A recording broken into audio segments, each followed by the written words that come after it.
Mackenzie Johnston with Tri-State Livestock News, bringing you discussions concerning fair cattle markets. Today we have the opportunity to chat with Jim Felton from Springdale, Montana. So to start off with today, can you just tell me a little bit about your background, where you're located, and your involvement within the cattle industry? My name is Jim Felton. I'm from Springdale, Montana. We raise registered Angus here in Montana, and my family's been involved in that business for well over 50 years.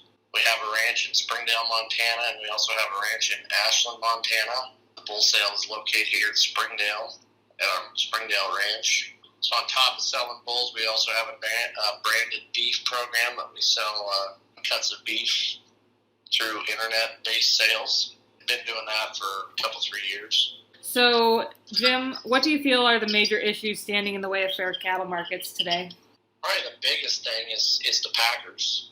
They've kind of got a stranglehold on the deal, and I think that we have 4 companies that can basically control from start to finish in that in that segment. They can dictate pricing, and there's no competition to create a robust market. And when you have that little competition with formula cattle, and they're not outbidding on cattle in parts of the country, obviously some parts they do bid on cattle, but down in Texas it's less than 5%. So when you don't have these guys out here, bidding on cattle, it's like a bull sale auction. Bulls bring more money because you have competition, you have multiple bidders, might have 10 guys bidding on a bull from start to finish. Right. So if you don't have that kind of cattle, and they appear to work with each other on price, gouging and fixation, that not got the numbers out there bidding on these cattle, I think that's what really is probably the major roadblock in getting these cattle market up. And I feed cattle too, so I sell fat, so I know how frustrating it is. So what solutions do you feel can be implemented to fix these issues? Well, I think the 50-14 rule that Corbett Wall and the U.S. Cattlemen's have brought up, I think that's a start. I hope it goes through, and periodically it's a good idea, but it's pretty aggressive. We have, you got Pat Roberts in Kansas that is totally against it. You got some guys in the big feeding states in Texas that are in favor of it, and they threw cool in there, and that's another hot potato. I think if we could get something implemented like that, make these guys get out here and bid on cattle, and I've got 2 or 3 guys drive by my ranch for the big companies, and I'd like them to come into my feed yard and look at my pens of cattle. So if you get even the 4 companies bidding on them, that would help. I hope the 50-14 gets passed, but I kind of got my doubts. It might be just a tick too aggressive to get it started. And I think, the 30-14 rule was probably more manageable, more feasible to get done, a little more appetizing to people. If the 50-14 gets all passed, that's great. There's been some reports from, the guy in Colorado State and things of that nature. It's going to hurt everybody if that happens, but that's, in my mind, that's bogus. Kind of hold these guys' feet to the fire and make sure that they get out and bid on these cattle. You mentioned M-Cool. What are your thoughts on that? I kind of got mixed thoughts on it. I like the idea in theory. I think that a lot of Americans want to know where their meat comes from. They want to know their steak came from the U.S. versus Zimbabwe or Namibia or wherever they're sending it in from. So I like that idea. The thing I have maybe an issue is we've seen a lot of government mandated stuff in the past. It doesn't flow right. It's like congested. It's too much bureaucracy, if that makes sense. And so if it is implemented, I'm not sure it'll be plain spoken enough that the packers won't find a way to bypass it, or it'll become difficult or something, or it might be just difficult to implement in government. Honestly, on our package, it says right on there, proudly made, grown and raised in the USA. And I really don't know why some of these packing plants aren't voluntarily putting that American label on there, especially, if they're born, raised, and fed American. I'd be putting American flag on, because there'd be a lot of people that buy just because of that. They want to know where it's at. We let it know on our package, and I don't know why these bigger companies aren't doing it too. What are your thoughts on the DOJ investigation into the four big beef processors? They talked about the investigation. There was a company out there that was, kind of bumping the bids on fats. I think And I told a buddy of mine, I said, this is what's going to happen. And now they're going to announce this investigation, which they did. Pretty soon we're going to see a bump in fat cattle markets for a few weeks, hoping that the people that are really pushing for this are going to be like, oh, okay, so we're selling fats for, $1.20 action or $1.15, it ain't too bad, blah, blah, blah, blah, and hoping that it would just kind of go away, I think is my feeling on it. And I don't think it's going away.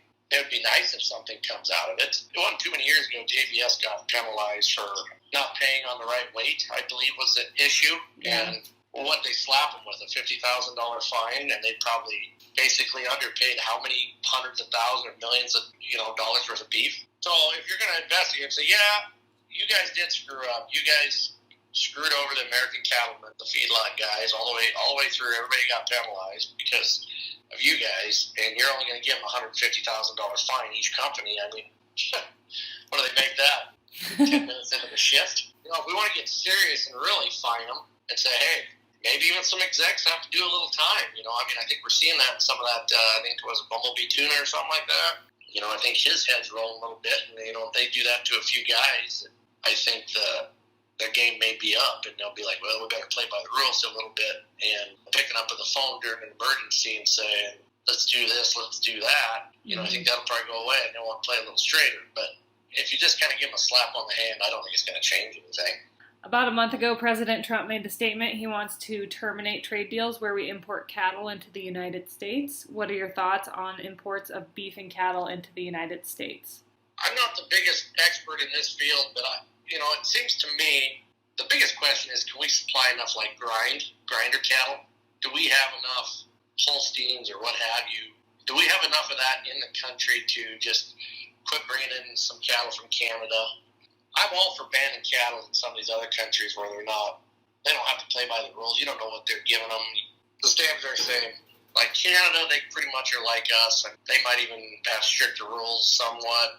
I think sometimes we have to get some of them cattle to supply enough grind for the American people. My biggest concern is there going to be enough in America to supply all the mouths we got to feed without having to bring in a few cattle to make up the difference? Like I said, I'm no expert. I don't know the numbers, but if you have less cattle and more, a lot of mouths feed, we don't import any. It might drive the price up, but if you don't have enough to go around, that ain't good either. So kind of got to look at it as, do we have enough supply? Can we supply enough that we need? If there's a robust supply and you can feed everybody in the United States and didn't have to import and things of that nature, then say, yeah, great. But if you look down the numbers and you're like, man, geez, this guy might go hungry or this guy may go hungry, I don't think that's a good solution either. Do you think there is a chance we could price ourselves out of a product if these prices in the grocery stores stay incredibly high for consumers? It's already happening. Going in and getting 3 pounds of ribeyes for $50 or whatever it is, or $60. All I know it's high in the grocery store. I think it may have come down a little bit, but during the peak of that, people were like, I can't afford to feed my family this. And if you think of it, sit at them all, them really high prices like we've been seeing, we're in very danger of outpricing the general consumer, and they'll turn to other proteins. But I do believe chicken and fish and I think pork has probably went up in the grocery stores as well, but not to the extent where and as high priced as beef is. I think you keep shooting for the stars, kind of like what we're doing, and you're in big time risk of maybe not taking beef out of somebody's diet completely, but dang sure cutting the percentage back. So do you have any cattle right now that need to be slaughtered but you can't get moved because you can't get a bid on them? I think the big issue with getting them killed is on the local side of things. I mean, these same small mom and pop plants that I talked about earlier. The state's biggest plant, I may haul 8 or 10 fat steers over to him, and this guy wants 4 or 5, and this guy wants 2 or 3. Somebody's like, why am I kind of a pain to have to do that? Well, sometimes it is, but I got to get their cattle gone. And so I just assume if I can move a lot of them or if I chunk them locally to these plants, I just assume sell to them as some of these, big outfits. But our beef company, that's the thing. We just can't get enough custom slaughter dates filled with these plants or get our name in enough of these slots to keep ahead of the demand. I think most of the packing plants, the big ones, the ones I deal with, are running full steam again. But, they're obviously got to work through some of the big cattle. I don't have any loads going out here in the last few weeks here. So I'm not 100%. I haven't made that call yet, but we got some coming up here real quick. So I need to make the call to the fat cattle buyer and kind of get on the schedule. And so when I talk to him, I'll know more about it. But from what I'm hearing, they're ready for market-ready cattle. They want that 1,500 pounds, the ones that are finished now. And I kind of feel bad for them guys who are sitting on a bunch of them 18, 19, 2,000 pounders they couldn't take anywhere during the COVID because the packers are they're not real fast to work through them and get them killed. Geez, I heard of a guy in Iowa, Nebraska. They sent one home that weighed 2,300, I think. They put it on a truck, and the plant didn't even do anything with it. The cattle pot had to haul that one steer back to the feedlot. It was too big, and they just hauled them over, and so they want the market-ready ones right now. The 14s, the 15s, the one that fit on the chain real good and go right down the chain real nice. And then the big ones that were held over from the shutdown, they're just still kind of sitting in them yards, they're slowly getting through them. As far as market-ready steers right now, I don't think that's an issue getting them in kill dates. The big issue is the price. But on a local, more regional scale, on the smaller USDA plants, that's where the guys who just want to take a steer in for their own consumption, that's where you're running into the problem. That's where they're backed up a year and a half. Some of these guys are full till next March, Do you think our industry is in danger of becoming vertically integrated if some kind of changes aren't implemented to fix these lopsided cattle markets? Well, you've seen it, the chicken and the hogs. So,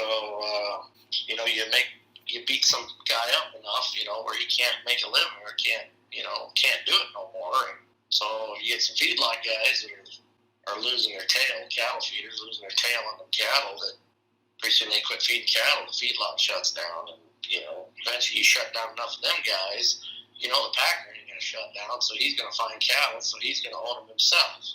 And I think that's probably was their goal here until finally people start chirping loud enough to say, hey, we're headed down the road of the pork and the chicken, and we don't want to be that way. We're too independent as ranchers and cattlemen. But you run enough of these guys from low cattle prices down, you run them out of business. Packers are going to get them cattle somehow, so they're probably going to start, these packers own a bunch of feeding cattle and things of that nature. Now, do they want to own a bunch of other cows? I don't really know, but they could find some way to contract with some ranchers, or they'd have a way to figure it out, basically, to become, integrated. But hopefully this investigation will head that off, and maybe it'll kind of start turning some heads, but we got to get the right people in D.C. on board. Some of the key players aren't on board, it don't sound like, so. What are your thoughts on the current cattle markets that we're seeing, the feeder prices that guys are paying? They are not supported by fundamentals in any way. What do you see happening with these markets in the next 30 to 60 days? Well, if you look at the placements in the feedlot, for market-ready fat cattle in, say, October, November, December, we didn't place we didn't place the normal amount of cattle in feed yards to finish at that time. So, talking to experts, i.e. brokers, they're telling me, and I kind of agree with them, if the placements aren't there, I think we're going to see a little bump here in October, November, December on the fat cattle market. I'm not going to say they're going to be at $2 a pound, but they could get back up around $1.20 or so. It's, simple trickle-down economics. When the guy's feedlot guy or the cattle feeder, whoever owns the cattle, they're like, okay, we made some money on this. And that, they get to feel a little better, and that'll trickle down to calf markets this fall. So I think if we can get a rise in fat cattle market, the calf market will follow through this fall. Actually, they've sold some kind of cattle coming off grass here on some of these video sales for not too bad of money. You figure that out, you put a pencil to paper, you kind of scratch your head how you can make them pay. You can hedge them and be a basis jumper. But for right now, from what fat cattle are bringing, I don't know if it doesn't come up. I don't know how these guys are paying what they are for these grass type yearlings off grass put in feedlot. I think we're going to see a bump. I think we'll see a bump this fall in fat cattle. I think that'll trickle down to the calf market this fall. It'll be some optimism. It may pick them up quite a bit, but I don't think it's going to last all that long, 3-4 months there, and then we're going to maybe see a downslide again. But who knows, 2021 could be pretty good. If you could sum it up into one sentence, what does the cattle industry need most today? we just need more competition, I think. We need some more regional guys to pack in houses. We need the ones that are in existence to pick up their capacity, which I think they will. But right now we just need more packer competition. The American people love beef. I mean, they like good beef. I mean, you can't tell me you go to the restaurants, it's packed, everybody's pounding ribeyes. I mean, the demand is there. We got to have more competition in the packer side of things to drive up these markets a little bit.